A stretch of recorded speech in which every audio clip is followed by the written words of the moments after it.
E aí, meus queridos, tudo bem com vocês? No vídeo de hoje a gente vai trocar uma ideia sobre as ações da Suzano e da Klabin. Para você que não sabe, elas são do segmento de papel e celulose, que foi um segmento que nos últimos 2, 3 anos trouxe grandes resultados, com aumento de receita, aumento de lucratividade e, consequentemente, aumento de pagamento de dividendos para os acionistas.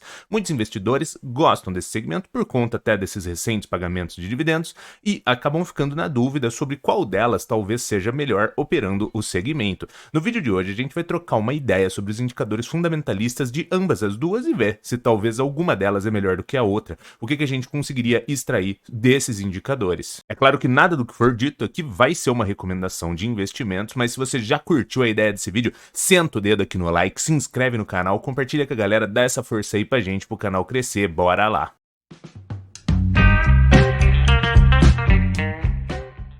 A gente está aqui no Status Invest. Para você que ainda não conhece, é uma ótima ferramenta para tu fazer pré-análise de investimentos. E além dele ser uma ótima ferramenta, ele tem também uma ferramenta de comparação de ações. Essa ferramenta fica legal você utilizar com empresas ali que tenham um segmento parecido, porque daí você sim consegue comparar, por exemplo, banana com banana, do que pegar às vezes uma empresa de papel e celulose e comparar com uma ação do segmento bancário.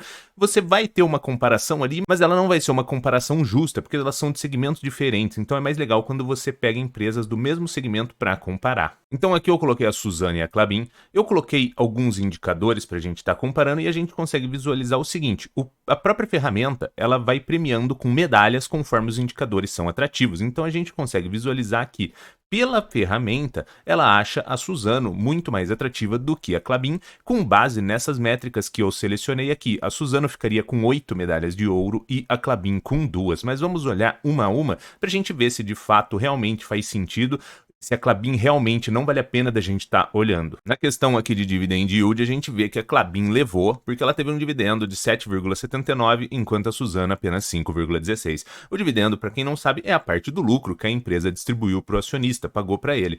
Então aqui, a métrica realmente da Klabin ela fica mais atrativa. Eu tenho o costume de olhar para métricas acima de 7, então a Suzano ficaria abaixo com 5, porém isso não é algo ruim. Isso daqui, você nunca vai interpretar uma métrica isoladamente. Você precisa olhar para ela e olhar para outros indicadores, outros demonstrativos e qual que é a perspectiva da empresa ao longo do tempo, porque isso daqui pode ser impactado porque às vezes uma empresa está distribuindo menos lucro do que a outra, uma empresa pode estar fazendo mais investimentos do que a outra. Então, dependendo do cenário que ambas estão, isso daqui pode mudar e não necessariamente uma métrica menor seja ruim. Então, é por isso que é válido a gente olhar e se unir com outros indicadores e com a perspectiva ao longo do tempo, ver se ela está fazendo investimentos, como que está essa situação, porque tudo isso impacta no que ela paga de lucro para o acionista, e às vezes ela está fazendo investimentos ou segurando um pouco de distribuição, mas no futuro isso tende a melhorar, isso tende a potencializar. Então é por isso que a gente tem que olhar com calma, mas aqui a Klabin, ela levou uma vantagem. Aqui na segunda, que é o preço sobre lucro, isso daqui seria o seguinte, o número de anos que,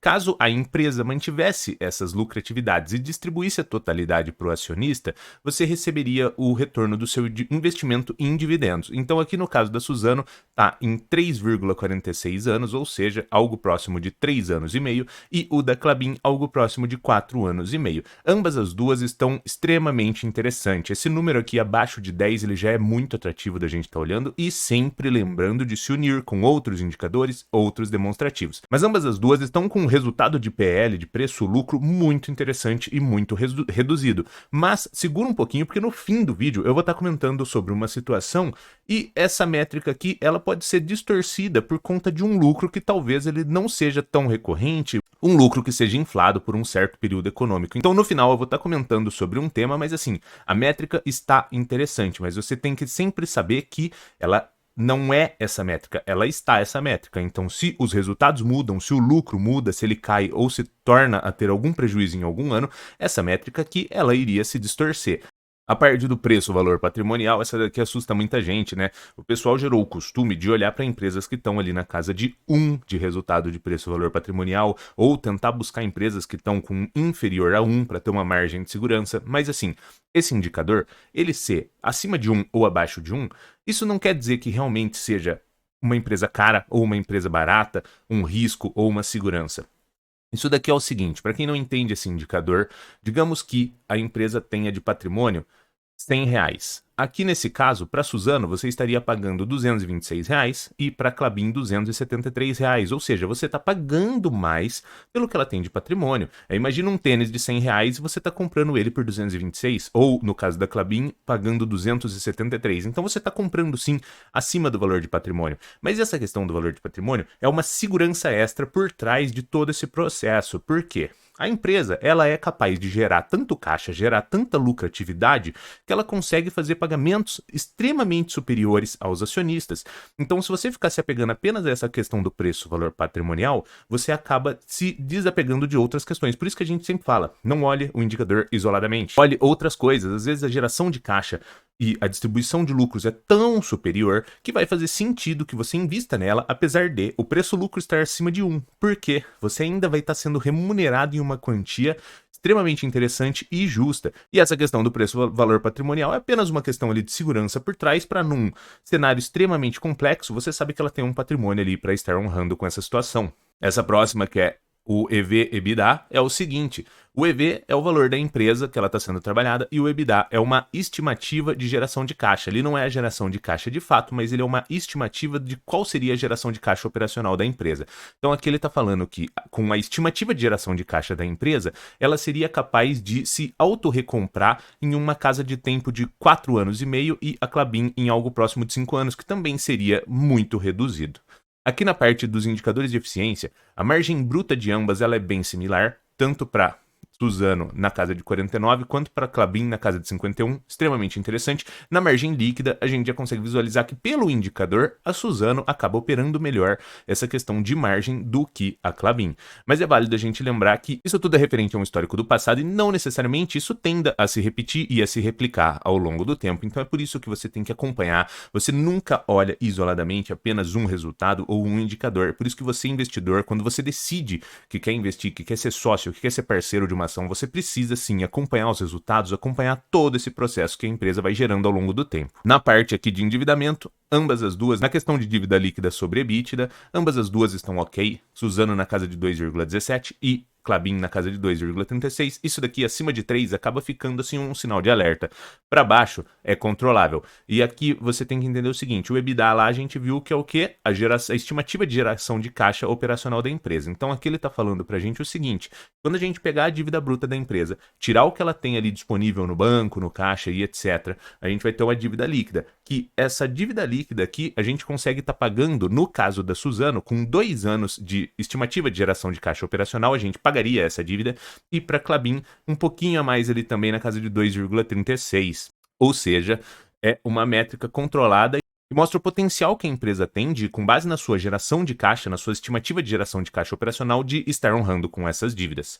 A parte de liquidez corrente de ambas as duas está extremamente interessante, Suzano na casa de 2,81 e Klabin na casa de 2,45. Isso daqui quer dizer o quê? Que quando ele está acima de 1, quer dizer que você tem mais ativos do que passivos, ou seja, não necessariamente dinheiro em espécie, dinheiro em caixa, dinheiro na conta corrente, mas assim, coisas que são dinheiro ou que podem vir a se tornar dinheiro e etc. ao longo do tempo. Então você tem muito mais ativos do que passivos, quer dizer que a empresa consegue ao longo do tempo ir honrando com essas dívidas que ela tem. E na parte aqui dos indicadores de rentabilidade, o ROI das duas está parecido, na casa de 65 para Suzano e 61 para Klabin. Esse daqui é o retorno que ela consegue com base no seu patrimônio. Essa métrica do ROI para cima de 20 já é extremamente interessante, mas é válido a gente sempre lembrar naquela questão de recorrência dos resultados que a gente vai estar comentando daqui a pouco.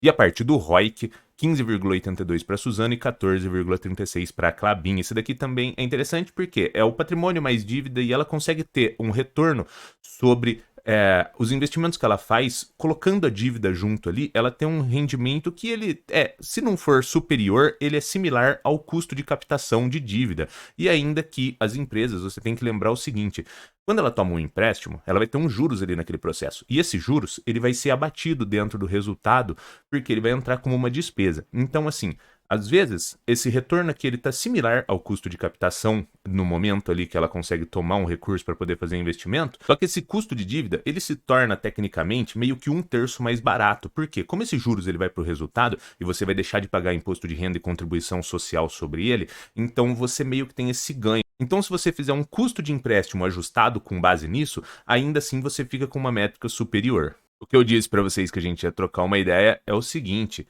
Papel e celulose é uma commodity, o preço dela varia, sobe e desce. Então, quando a gente pega o histórico de tempo da Suzana aqui nos últimos 10 anos, 6 anos desses últimos anos, ela fechou com prejuízo. Então, foi por isso que eu comentei para vocês o seguinte: os indicadores, eles podem sim estar interessantes e atrativos, porém, eles podem ser distorcidos por esse momento de ciclo de resultados interessantes. A gente consegue até visualizar que a receita dela deu uma subida bem forte aqui na casa de 19, 20 e 21. Então, todos esses anos potencializaram os resultados. Isso daqui é um mau sinal? Não, é apenas os resultados dela mediante ao ciclo. Porém, você tem que sempre estar avaliando o seguinte: se ela teve bons momentos agora e maus momentos no passado, isso pode retornar em algum momento, ela pode fechar com prejuízo ou com menor lucratividade. Quando a gente olha aqui para a Klabin, dos últimos 10 anos, 2 ela apresentou prejuízo, mas ela tem uma escadinha de receita um pouco diferente da Suzana. A gente consegue ver que ela vai subindo gradativamente. Isso daqui não quer dizer que uma é melhor do que a outra, mas no caso, eu, que acabo preferindo uma certa estabilidade maior, na Klabin eu vejo uma receita que ela vai subindo de uma forma mais interessante e ela traz menos resultados com prejuízos, o que para o investidor acaba sendo também uma coisa interessante, porque você sabe que a empresa, ao longo dos últimos 10 anos, ela performou melhor do que em um cenário ruim com prejuízos. Com base nos indicadores fundamentalistas, a gente conseguiu visualizar que ambas as duas estão interessantes, estão com resultados atrativos, tanto em resultados de demonstrativos quanto de indicadores. Porém, a questão é sempre ficar com aquele pé atrás em relação a lembrar que elas trouxeram em alguns períodos resultados de prejuízo. Então você não pode ser aquele investidor extremamente empolgado, você tem sim que lidar com essa questão do ciclo quando se trata do segmento de papel e celulose. Com base nas métricas que eu estipulei, para o Status Invest, a Suzano ficaria como a melhor. Porém, é válido a gente lembrar o seguinte: se eu selecionasse outras métricas e não aquelas, o cenário poderia se inverter. Então é com base naquelas métricas que eu selecionei. Eu não invisto em nenhuma das duas ainda, porém, se eu tivesse que escolher, eu confesso que eu iria acabar escolhendo mais a Klabin por conta daquela estabilidade maior em receitas e em lucratividade. Apesar de a gente ter visto que a Suzano, em alguns indicadores, acabaria ficando na frente. É claro que nada do que foi dito aqui foi uma recomendação de investimentos, porque você que tem que ser responsável por estudar e se capacitar, porque no fim do dia o lucro ou prejuízo é inteiramente seu. Mas se você curtiu o vídeo, senta o dedo aqui no like, se inscreve no canal e compartilha com a galera para o canal crescer. Valeu, meus queridos, e abraços!